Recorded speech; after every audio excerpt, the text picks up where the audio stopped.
Maintenant, je vais vous montrer comment, une fois que vous avez lancé votre exploitation et que le moment venu, vous souhaiterez peut-être étendre la production, comment faire pour disposer vos propres semences de manière autonome, sans toutefois retourner vers la source, acheter les semences.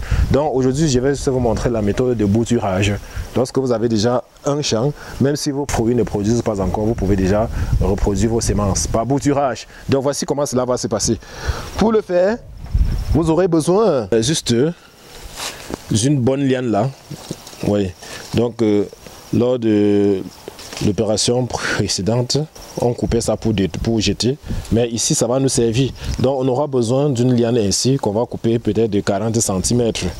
On va couper une bonne liane, déjà adulte bien sûr. Donc pour savoir qu'elle est adulte, on va constater les traits parfois violets dessus. Oui, pour savoir qu'elle est déjà adulte. Voilà. Donc on va couper ainsi. Avec un sécateur stérilisé, une lame de rasoir stérilisée, un couteau stérilisé, n'importe quoi qui peut couper et stériliser. Voilà, donc vous allez couper là et vous aurez aussi besoin de quoi? Vous aurez aussi besoin de la terre ou bien d'un pot de pépinière. Vous avez déjà vu comment on fabrique ça. On va plus vous montrer avec tous les éléments constitutifs. Déjà arrosé, c'est très facile. Donc vous prenez juste là, une terre bien chargée. Vous prenez celui-ci. Vous allez compter 1, 2, 3 nœuds et couper. Voilà. Donc c'est les 3, c'est là que vous allez donc utiliser. Donc 1, 2, 3, vous coupez. Donc vous avez la possibilité de diminuer le feuillage si vous voulez. Donc vous pouvez légèrement diminuer le feuillage là, si vous voulez.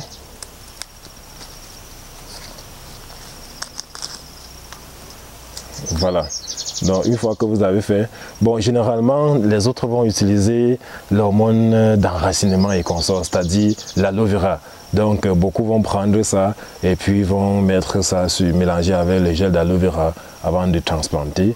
Mais bon, chez nous, on n'est pas obligé de le faire. Mais chez vous, si vous avez l'aloe vera chez vous, vous allez prendre ce bout là et tremper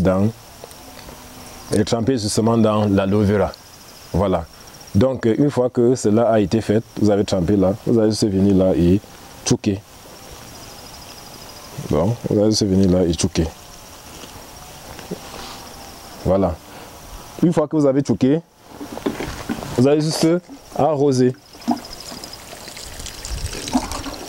Oui. Donc, vous avez le choix. Hein. Si le nœud est enseveli, il n'y a pas de problème. Vous voyez, il n'y a pas de problème. Ce qui est sûr, à la fin, là, on va se retenir, c'est qu'une personne aura donné, ça va développer les nœuds là, ici, et parfois ici. Donc parfois d'autres sortent là.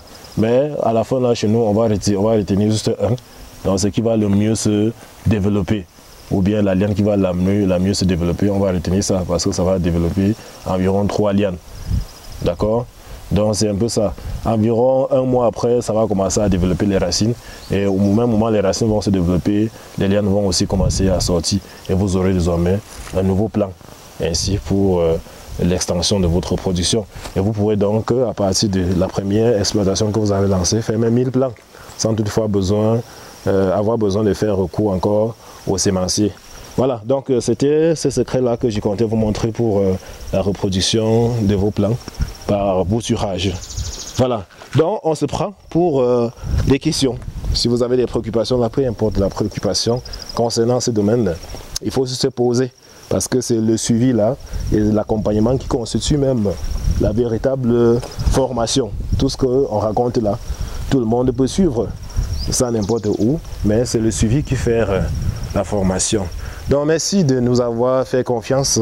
Je profite pour vous montrer l'université du champignon. Nous étions à l'université du champignon pour faire cette formation. Voilà, donc c'est un établissement, vous allez constater qu'il y a encore beaucoup de saleté là, mais nous sommes en train de mettre ça à jour.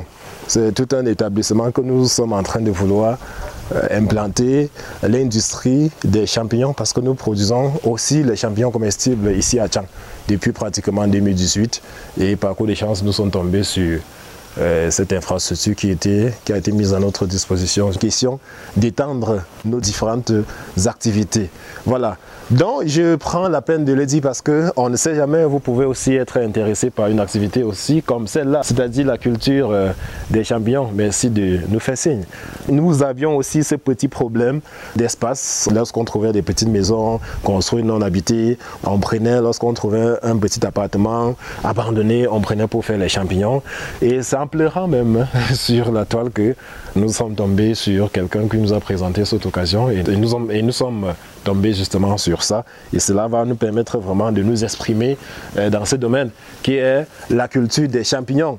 Et parallèlement aussi, nous sommes en train de nous battre aussi pour pouvoir trouver des espaces pour faire de même pour ce qui est du fruit de la passion. Mais entre-temps, le temps que nous sommes en train de nous battre, si des personnes disposent déjà de ce moyen-là dont nous nous battons pour en trouver, cela ne fait aucun problème. Ces personnes peuvent juste mettre en jeu tous ces moyens-là pour travailler ou du moins pour développer à leur manière ou bien à leur façon ce secteur et puis en synergie, on pourra faire avancer. Donc nous sommes à l'université du champignon et on pourra même vous faire visiter une petite technique que nous sommes en train d'expérimenter ici qu'on appelle le gobetage.